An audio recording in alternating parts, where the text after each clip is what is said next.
महादेव शंभो काशी विश्वनाथ गंगे। हर हर महादेव शंभो काशी विश्वनाथ गंगे। काशी विश्वनाथ गंगे काशी अमरनाथ गंगे। काशी विश्वनाथ गंगे काशी अमरनाथ गंगे। हर हर महादेव शंभो काशी विश्वनाथ गंगे। हर हर महादेव शंभो काशी विश्वनाथ गंगे। बोलो शंकर भगवान की जय। व्यास जी बोले, हे मुनीश्वर, अब आप मुझे यह बताइए कि शंकर जी के उदर में स्थित होकर महायोगी शुक्राचार्य ने क्या किया? क्या वह उनके तेज से भस्म हो गए या बच गए? फिर वह शिव जी के उदर से कैसे निकले और उन्होंने मृत्यु को शांत करने वाली उस विद्या को कैसे प्राप्त किया? शंकर जी के त्रिशूल से नष्ट होकर भी अंधक दैत्य ने गणपति की पदवी कैसे प्राप्त की? व्यास जी बोले, अमित तेजस्वी व्यास जी के ऐसा पूछने पर शंकर जी के चरणों का ध्यान करते हुए सनत कुमार जी बोले, यह तो शंकर जी का प्रभाव था जो बलशाली दैत्यों के आगे देवताओं की विजय हुई, अन्यथा अंधक कोई साधारण दैत्य नहीं था। जब वह शंकर जी से हारने लगा तो शुक्राचार्य की शरण में गया और अपनी गुरु वंदना द्वारा उन्हें प्रसन्न कर दैत्यों की सब तरह से रक्षा करने के लिए बुलाया। शुक्राचार्य ने आकर विद्वेष का स्मरण कर मरे विद्यार्थियों पर विद्या का प्रयोग किया। उसकी आवृत्ति करते ही दैत्य अस्त्र शस्त्र लेते हुए उठ खड़े हुए। दैत्य सेना में जान आ गई। वे शिव के नंदी आदि गणों से भीषण युद्ध करने लगे। यह देखकर शिव के गण थर्रा उठे। शिव ने जाकर शुक्र के आगमन और विद्या के प्रयोग की बात शिव जी को सुनाई तो शिव जी बोले, घबराओ नहीं, मेरी आज्ञा है कि तुम शुक्राचार्य को मेरे पास लेकर आओ। फिर तो नंदी शुक्राचार्य के सामने खड़े हो गए और उनको ऐसे पकड़ लाए जैसे कि सिंह का बालक हाथी को पकड़ता है। अब वस्त्रों, अस्त्रों और आभूषण से रहित शुक्र को दैत्यों ने नंदी से छुड़ाने की कोशिश करी, लेकिन छुड़ा न सके और नंदी उनको लेकर शिव जी के पास आए। शिव जी ने उच्च स्वर से हाहाकार करते हुए शुक्र को फल के समान मुख में रख लिया। शुक्राचार्य ने शिव जी के उदर से निकलने की बहुत कोशिश करी, लेकिन उन्हें कोई छिद्र मिला ही नहीं। सैकड़ों वर्षों तक ढूंढने पर भी वे वहाँ से निकल नहीं पाए और जब शुक्र के बहुत खोजने पर भी उन्हें कोई छिद्र नहीं मिला, जिस प्रकार पुण्यात्मा में कोई दोष होता नहीं, तब शुक्र शिव के दिए हुए पूर्व मंत्र को जपते हुए शिव के वीर्य के रूप में उनके उदर पंजर से निकल लिंग मार्ग से बाहर आए और शिव को प्रणाम किया। पार्वती ने पुत्र मान उनको विघ्न रहित किया। तब लिंग के द्वारा वीर्य रूप से निकले हुए शुक्र को देखकर शिव जी ने कहा कि हे भृगु के पुत्र, जिस कारण तुम्हें लिंग से वीर्य रूप में निकले हो तो इस क्रम से तुम्हारा नाम आज से शुक्र पड़ा। अब जाओ। शुक्र ने शिव जी को प्रणाम कर उनकी स्तुति करी और दैत्यों की सेना में चले आए। यह तो शुक्र के शिव जी से उदर से निकलने का परिणाम है। अब उस मंत्र को जो शुक्र ने शिव के उदर में सुने जपा था। ओम नमस्ते देवेशाय सुरासुर नमस्कृत्याय भूत भव्य महादेवाय हरित पिंगल लोचनाय बुद्धि रूपे इत्यादि मंत्रों को जब शुक्र जी ने भगवान के उदर में जपा तो वे लिंग मार्ग से बाहर आ गए। पहला जन्म और 3000 वर्ष परे फिर वे वेद पाठे शुक्र पृथ्वी पर शिव जी से उत्पन्न हुए। उधर अंदर शिव जी के त्रिशूल पर सूखते हुए शिव जी की 108 परम मूर्तियों का ध्यान करता हुआ उनकी स्तुति कर रहा था। इससे शिव जी ने प्रसन्न होकर उसे सब प्रकार के भय से मुक्त कर दिया और दिव्य अमृत की वर्षा से उसमें प्राण संचार कर त्रिशूल से उतार उसका अभिषेक कहा और कहा कि मैं तेरी भक्ति से प्रसन्न हूँ, वर मांग। अंधक कांपता हुआ शिव जी की स्तुति करने लगा और अपने अपराधों के लिए क्षमा मांगी। शिव जी चुप रहे। वह भी चुप होकर शिव पार्वती के ध्यान में मग्न हो गया। शिव जी ने उस पर प्रसन्नता की दृष्टि डाली तो उसे अपने पूर्व जन्मों का वृत्तांत याद हुआ। उसको उसके मनोरथ पूर्ण हो गए। वह अपने माता पिता को प्रणाम कर कृतकृत्य हो गया। बुद्धिमान शिव जी और पार्वती ने उसके मस्तक को छुआ। फिर तो उसने प्रसन्न हुए शिव जी से वर पाया। जो उसको अच्छा लगा उसने वही वर पा लिया। यही अंधक का पुरातन गानपत्य वृत्तांत है, जो उसने महादेव जी के प्रसाद से पाया। जो इसे बलपूर्वक पढ़ता है उसकी सारी इच्छाएं पूरी होती हैं। अब शुक्र मुनि ने मृत्यु संजीवनी विद्या कैसे पाई वह सुनो। पहले शुक्राचार्य ने वाराणसी नामक नगरी में जाकर प्रभु विश्वनाथ का ध्यान करते हुए बहुत समय तक तप करने लगे। वहाँ उन्होंने शिव का ज्योतिर्लिंग स्थापित कर उसके आगे सुंदर एक रमणीक कूप खुदवाया और एक ध्रुव यानी कि बत्ती से पंचामृत से शिव जी की लाख बार स्नान कराकर सुगंधित द्रव्यों से पूजा की, स्नान कराया। इस प्रकार अनेक मनोहर पत्रों और सुंदर कमलों से उनका सावधान मन से शिव जी की पूजा करी। फिर स्तुतिपूर्वक शिव सहस्त्र नाम और भी स्तोत्रों से शिव जी को संतुष्ट किया। इस प्रकार 5000 वर्षों तक शिव जी की पूजा करते रहे, परंतु शिव जी ने उन्हें वर नहीं दिया, तो उन्होंने और भी कठिन नियमों को ग्रहण कर लिया और भावना रूपी जलों से अत्यंत चंचल चित्त को शुद्ध करने लगे।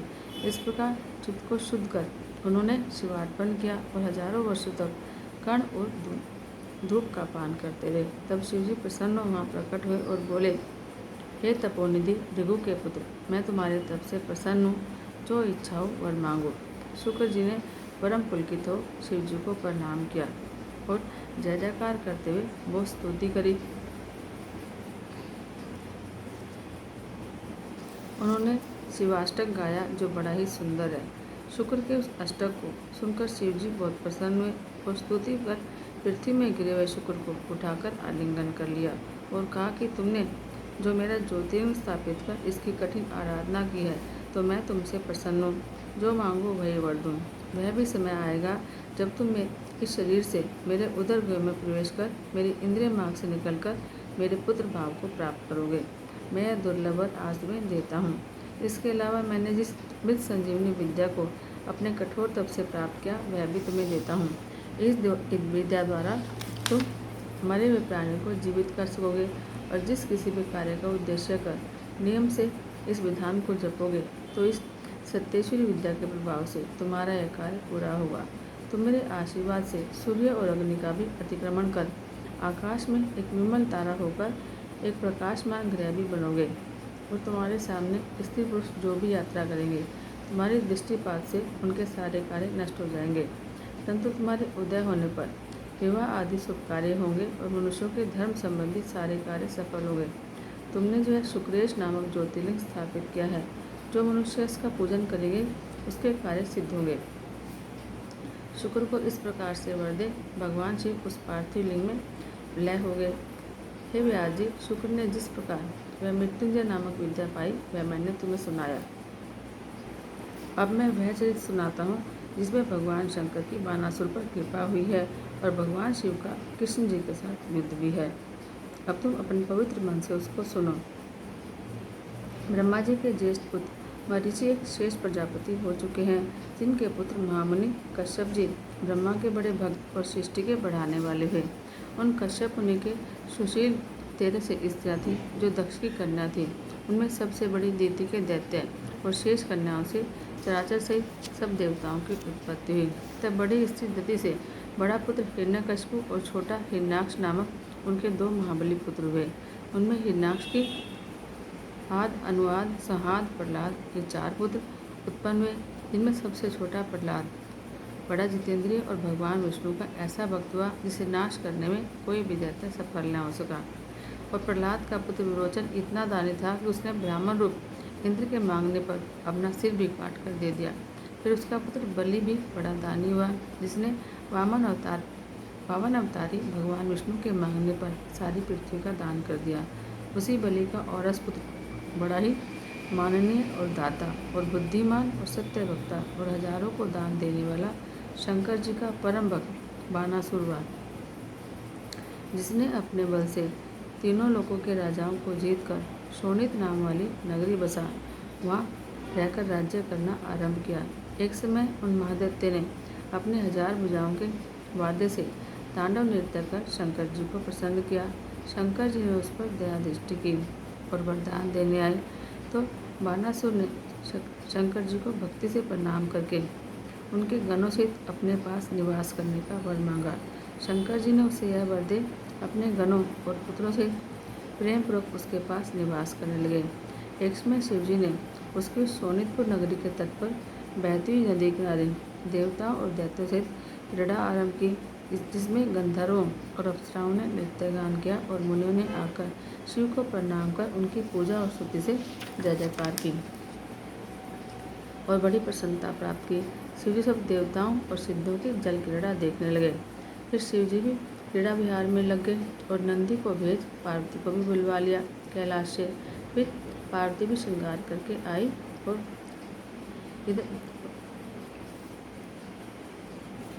इधर पार्वती के आने से पहले ही शंकर जी की उनके लिए अत्यंत उत्कंठा को दे।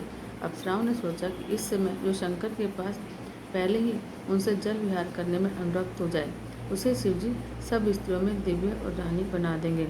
इससे कुष्मांड की पुत्री चित्रलेखा ने शिवजी को स्पर्श करने का उत्साह किया और पार्वती का रूप बनाया। इतने में पार्वती जी भी आ गई। उन्होंने आते ही कुष्मांड की पुत्री चित्रलेखा का भाव जान लिया। तब गिरजा ने चित्रलेखा से कहा कि तुमने मेरा रूप क्यों बनाया? अच्छा तो इसी कार्तिक मास में ऋतु धर्म वाली हो जाएगी और वैशाख शुक्ल द्वादशी को आधी रात बीतने पर तो सोते हुए के साथ कोई मनुष्य भोग करेगा और तो उसी की स्त्री होगी। ऐसा कहकर पार्वती शिव के पास जाकर क्रीड़ा करने लगी। फिर शिवजी वहाँ से अंतर्ध्यान हो गए। एक समय प्रारब्ध दोष से गर्वित बानासुर ने जब तांडव नृत्य करके शिवजी को संतुष्ट किया तो शिवजी को प्रसन्न जानकर कंधों को झुकाकर हाथ जोड़कर बोला कि हे महादेव, आपके आशीर्वाद से मैं इतना बली हुआ हूँ। आपने मुझे जो 1000 भुजाएं दी हैं, मैं इन्हें लेकर क्या करूँ? युद्ध के बिना इन पर्वत के समान भुजाओं से क्या लाभ है? मैं जब इन सब पुष्ट भुजाओं को देखता हूँ और खुजली मिटाने दिग्गजों से युद्ध करने जाता हूँ या पर्वतों को चूर्ण करने जाता हूँ तो वे डर से भाग जाते हैं। मैंने यम, कुबेर, इंद्र, वरुण, नैऋत्य सबको जीत लिया है। अब आप ही ऐसे हैं जिनसे कोई जीत नहीं सकता। इसलिए मुझे युद्ध का समय बताइए जिससे मेरी भुजाएं शत्रु के अस्त्रों से जर्जरीभूत हो जाएं और सहस्त्रबाहु शत्रुओं के हाथ से गिरे और शत्रुओं को गिरावे, जिससे मेरी इच्छा पूरी हो। फिर तो शिवजी क्रोध से बोले, ओ अहंकारी, तुझे धिक्कार है। भक्त बलि के कुल में उत्पन्न होकर ऐसी बात करता है। तू जल्दी ही इस अहंकार की शांति पाएगा और मेरे ही समान किसी दूसरे से तेरा युद्ध होगा। फिर तेरी पर्वताकार भुजाएं मंदार की लकड़ी के समान कटकर पृथ्वी पर गिरेंगी। जब तेरी स्थापित शस्त्रशाला में वायु का उत्पात हो तो जानना कि तेरा भयंकर समय आ गया है। तो यह सुन बानासुर ने दिव्य पुष्पों से शंकर जी की पूजा कर उन्हें प्रणाम किया और अपने घर आया। फिर कुंभार से सारी बात कही और उस समय की प्रतीक्षा करने लगा। एक समय दैवों से बानासुर को अपनी ध्वजा का स्वयं भग्न हुआ देख प्रसन्न युद्ध करने चला। उसकी सेना भी साथ में गई। वह देखने लगा कि मुझसे लड़ने कौन आया है। भला ऐसा कौन है जो मेरी इन 1000 भुजाओं को काट के समान काट देगा।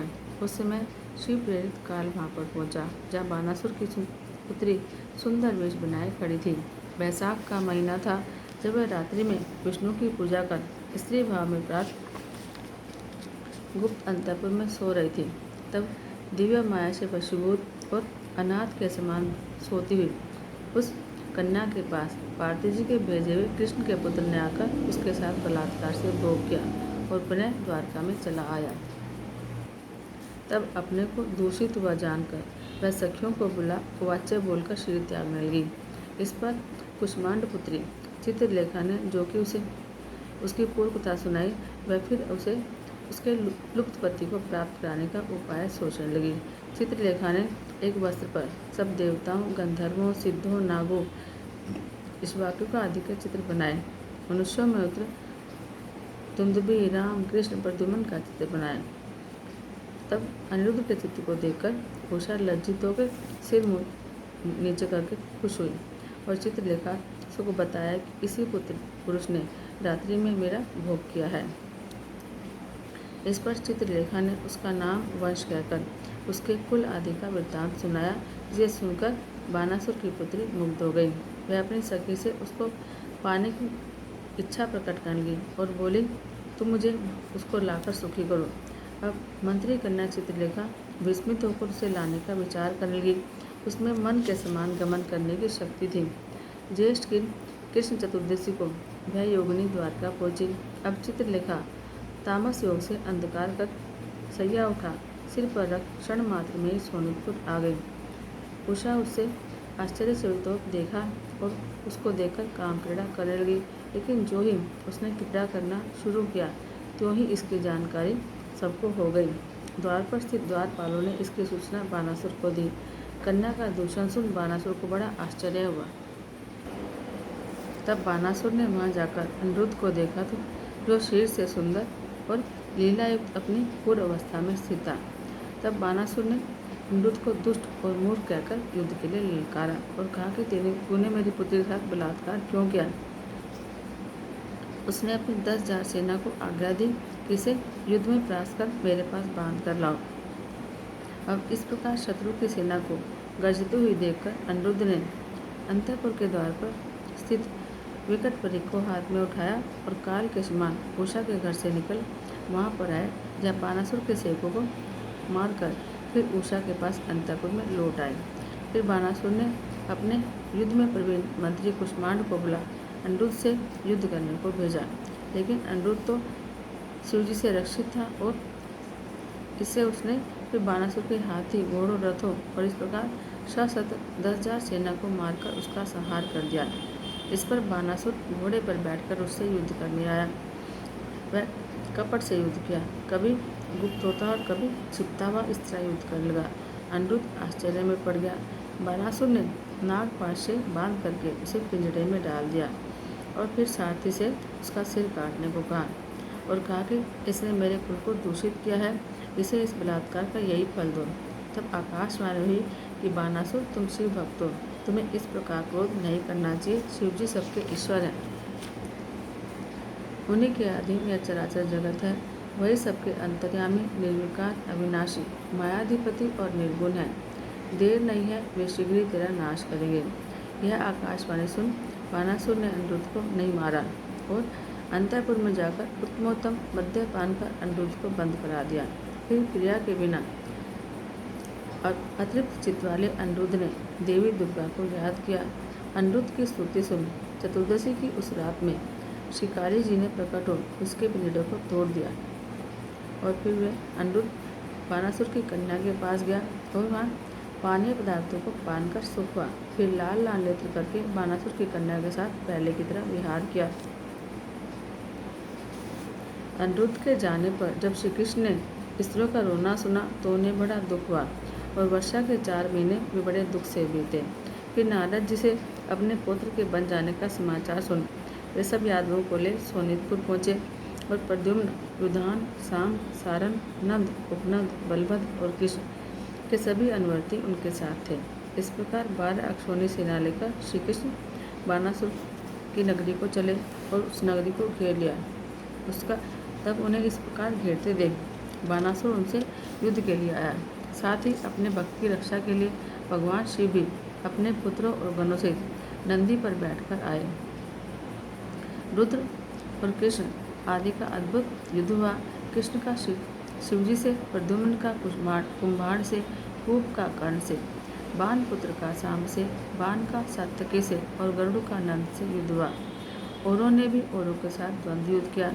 इस प्रकार सारे यदुवंशियों का बानासुर के वीरों के साथ अलग अलग और सम्मिलित भयानक युद्ध हुआ। स्वयं शिवजी क्रोध करके गंभीर शब्द करते हुए युद्ध कर रहे थे। ब्रह्मास्त्र से ब्रह्मास्त्र और अन्य शस्त्रों से अन्य शस्त्र लड़ रहे थे। भयानक मारकाट बजी और जिसमें श्री कृष्ण की सेना नष्ट हो रही थी। शिवजी के तेज से उसके सैनिक युद्ध में ठहर न पाते थे। यह देखकर श्री कृष्ण जी वरुण संबंधी अपने शीतलाख्य ज्वर वाले अस्त्र को शिवजी पर चलाया। तब उसे आता देखकर महादेव ने अपना ज्वर छोड़ा। दोनों परस्पर युद्ध करने लगे। शिवजी के ज्वर से विष्णु ज्वर हार गया और शिवजी की स्तुति करने लगा। शिवजी ने उसे छोड़ दिया। यह देखकर श्री कृष्ण जी विस्मित हो बड़े भयभीत हुए। फिर शिवजी की स्तुति की। श्री कृष्ण ने कहा कि मैं आपकी आज्ञा से बानासुर की भुजाओं को काटने आया हूँ। आप संग्राम से लौट जाइए। आपका शाप बेकार नहीं होना चाहिए। आप मुझे आज्ञा दीजिए कि मैं बानासुर को मारूं। श्री कृष्ण का यह बात वचन सुनकर शिवजी ने कहा, सत्य है, मैंने बानासुर को शाप दिया है। आप इसे मारिए, पर मैं भक्तों के अधीन हूँ, मेरे देखते नहीं। उसके लिए पहले आप मुझे शिंबन अस्त्र से जिमरन कीजिए, फिर यह कार्य कर सुखी होइए। श्री कृष्ण ने शिवजी पर अपने घोर बाण बरसाकर उन्हें जिमृत कर दिया। जब शिवजी मोही तो युद्ध से रुक गए। तब श्री कृष्ण ने बानासुर की भुजाओं को काट डाला। फिर तो 4 भुजाएं ही शेष रह गई। शिवजी ने कृष्ण को बानासुर से मित्रता करा दी। बानासुर श्री कृष्ण को अपने अंतःपुर में ले गया। वहाँ अपनी कन्या को अनिरुद्ध को देकर रत्न आदि से श्री कृष्ण जी का स्वागत किया। श्री कृष्ण जी अपने पौत्र वधू और पौत्र को लेकर कुटुंब सहित द्वारका आए और द्वारका में बहुत से उत्सव हुए। इसके बाद अपने अज्ञान को समझकर बानासुर बहुत ही दुखी हुआ। वह शिवजी के स्थान में जाकर अनेक स्तोत्रों द्वारा ओम से नमस्कार करता हुआ यथोचित हस्त पादन्यास युक्त तांडव नृत्य करने लगा। अनेकों नृत्य किए, अपने सिर की रक्त धाराओं से वहाँ की भूमि को सींचा तो भगवान प्रसन्न हो गए। भगवान ने उनसे वर मांगने को कहा। उसने शोणितपुर में अपनी पुत्री उषा के पुत्र का राज्य मांगा। विष्णु से निर्वैरता और दुष्ट दैत्यता का विनाश मांगा। शिव भक्तों में इसने सब प्राणियों में दया मांगी और शिव जी को प्रणाम किया और स्तुति की। बानासुर ने कहा कि हे देवों के देव महादेव, आप ब्रह्म परमात्मा सर्वव्यापी अखिलेश्वर सब में व्याप्त और सबसे परे हैं। आपने मुझ पर बड़ी कृपा की जो मेरा गर्व नष्ट किया। ऐसी स्तुति कर बानासुर प्रेम से प्रसन्न होकर मौन हो गया। फिर उसने भगवान शंकर को प्रणाम किया और शिवजी ने भी प्रसन्न होकर उसको वर दिया। शिवजी के प्रसाद से बानासुर ने महाकाल तत्व प्राप्त कर बड़ी प्रसन्नता प्राप्त की। अब शिवजी का वह चरित्र सुनो जिसमें दानवेंद्र गजासुर को उन्होंने त्रिशूल से मारा। व्यास जी बोले, जब महिषासुर का पुत्र गजासुर उग्र तप कर ब्रह्मा जी से वरदान प्राप्त कर अपने स्थान को आया तो उसने सब दिशाओं तीनों लोकों से देवता, असुरों, मनुष्यों और इंद्र आदि सहित सब गंधर्वों और सर्वों को जीत उनके तेज को हरण कर लिया। उसने देवताओं को अपने चरणों में गिराकर प्रणाम कराया और सबको प्रचंड आज्ञा दे महेंद्र पर्वत जाकर क्रीड़ा करना आरंभ किया। वह विषय लोलुप हो गया। शास्त्रों का उल्लंघन कर अपनी बुद्धि को पाप में बना लिया। पृथ्वी पर जितने भी तपस्वी ब्राह्मण थे, महिषासुर का पुत्र उन्हें दुख देने लगा। इस प्रकार जब वह काशी नगरी में आया तो उससे पराजित इंद्र आदि सभी देवता शिवजी के शरण में गए और प्रणाम कर स्तुति गई। तब शिवजी कुपित होकर हाथ में त्रिशूल ले उस दैत्य को मारने चले। उसने शिवजी से बड़ा युद्ध किया, फिर तलवार से शिवजी के ऊपर दौड़ा। शिवजी ने त्रिशूल उठाकर उसका सिर काट दिया, परंतु उसने उसे अपना क्षेत्र माना। फिर अनेक प्रकार से शिवजी की स्तुति की। शिवजी प्रसन्न होकर उसे वर देने चले। उसने कहा कि यदि आप प्रसन्न हैं तो मुझे मार मेरी इस देह के चर्म से अपना ओढ़ना बनाइए और अपना कृतिवास नाम कीजिए। शिवजी ने तथास्तु कहकर उसके सिर को काशी क्षेत्र में मुक्तिदायक ज्योतिर्लिंग बनाया। उससे कृतिवासेश्वर हुए। फिर उन्होंने दुंदुभि निराद का वध किया था। अब विष्णु जी द्वारा दिति का महाबलीपुत्र हिरण्याक्ष जब मारा गया तो उसके कारण दिति को बड़ा दुख हुआ। तब दुंदुभि निराद ने आकर दिति को बड़ा आश्वासन दिया और देवता किस प्रकार जीते जाएंगे इस पर विचार किया। उसने कहा कि ब्राह्मण आदि कारण है। दुंदुभि निराद ने ब्राह्मणों का ही संहार करना चाहा, क्योंकि देवता तो भोगी हैं और योग वेदों से उत्पन्न हुआ है और ब्राह्मण इसके आधार हैं। इस प्रकार देवताओं को ब्राह्मणों का बल है। संपूर्ण वेद और इंद्र आदि देवता ब्राह्मणों के ही आधार पर बली हैं। यदि ब्राह्मण नष्ट हो जाए तो वेद खुद ही नष्ट हो जाएंगे। यज्ञों के नाश से देवता भोजन रहित हो जाएंगे और हम इन्हें जीत लेंगे। अब दुंदुभि निराद काशी में ब्राह्मणों को मारने लगा। जो ब्राह्मण कुशा और समिधा लेने वन में जाते उनको वह वहीं खा जाता। वह कभी वनचर और कभी जलचर बनकर विचरता रहा। अब मायावी अदृश्य रूप दैत्य कभी देवताओं की दृष्टि में आया नहीं। दिन में मुनियों की तरह ध्यान लगाता और मुनियों के बीच में बैठ जाता और रात में ब्राह्मणों की पर्णशाला में जाकर निर्जन देकर व्याघ्र रूप धारण कर ब्राह्मणों को खा लेता। इस प्रकार उस दुष्ट ने बहुत से ब्राह्मण मार डाले। एक बार शिवरात्रि में एक शिव का भक्त शंकर की पूजा करके ध्यान करने लगा। तब वह दैत्य व्याघ्र का रूप बनाए हुए था, जिससे वह उस शिव भक्त को खा न सका। इससे भगवान शंकर कुपित हो उसे वध की इच्छा करने लगे। फिर तो भक्तों की रक्षा में चतुर बुद्धि वाले भगवान शंकर ब्राह्मणों के उसी पूजित लिंग से प्रकट हो गए। तब शंकर जी को देखकर वह दैत्य उसी रूप में इतना बड़ा कि पर्वत के आकार का हो गया। लेकिन शंकर जी ने एक मुष्टिक प्रहार से उसका अंत कर दिया। उसकी भयानक चिंगार से आकाश व्याप्त हो गया। मुनियों ने एकत्र जय जय शब्दों से शिव जी की बड़ी स्तुति की। जो मनुष्य व्याघ्रेश्वर के चित्र को सुनता और सबको सुनाता है, वह अपने सब मनोरथों को प्राप्त होता है, उसके सभी दुख दूर हो जाते हैं और वह अंत में मोक्ष का भागी होता है। फिर आगे भगवान शंकर ने विदर और उत्पल नाम के 2 दैत्यों का नाश किया। उन्होंने तप करके यह वर मांगा था कि हम किसी भी पुरुष के हाथों से न मरे। इस प्रकार का वर पाकर उन्होंने अभिमान आ गया, अपनी भुजाओं के बल से सारे ब्रह्मांड को जीतकर अपने वश में कर लिया। फिर संपूर्ण देवताओं को भी युद्ध में परास्त कर दिया। इस प्रकार हार कर देवताओं ने ब्रह्मा के पास जाकर उन्हें प्रणाम किया, फिर स्तुति करके अपना दुखड़ा सुनाया। यह सुनकर ब्रह्मा जी बोले, हे देवताओं, यह दोनों दैत्य जगत जननी पार्वती जी से मारे जाएंगे। यह सुनकर देवता शिव शिव कहते हुए अपने लोक चले गए। तब नारद जी उन दैत्यों के पास पहुँचे और शिव पार्वती के रूप की प्रशंसा की। और भगवान शंकर की प्रेरणा ही ऐसी थी। उसके रूप की प्रशंसा सुनकर दोनों दैत्य काम से पीड़ित हुए और पार्वती को हरण करने की इच्छा करने लगे। एक समय की बात है, जब भगवान शिव विहार कर रहे थे एवं पार्वती जी अपनी सखियों के साथ गेंद उछाल रही थी। तब उस दृश्य को देखकर ये दोनों दैत्य अपनी माया द्वारा शिवगण के रूप बनाकर आकाश से नीचे उतरे और चंचलता के साथ कटाक्ष करते हुए शिव पार्वती जी को देखने लगे। तब महादेव जी जान गए कि ये दोनों दैत्य हैं और माया से अपना रूप मेरे गणों का बना रखा है। यही बात इशारे से पार्वती जी को समझा दी।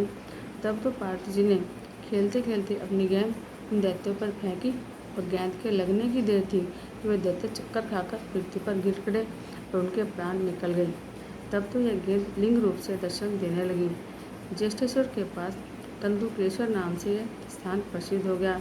उस समय वहाँ शिवलिंग के प्रकट होने से विष्णु आदि देवता और ब्रह्मा आदि देवता वहाँ पर आए और भगवान शंकर को प्रणाम और स्तुति करके प्रसन्न किया। शंकर द्वारा वरों की प्राप्ति करके सब अपने अपने लोकों में लौट गए। इति से शिव महापुराण रुद्र संहिता युद्धकांड संपूर्णम। हर हर महादेव। बोलो शंकर भगवान की जय।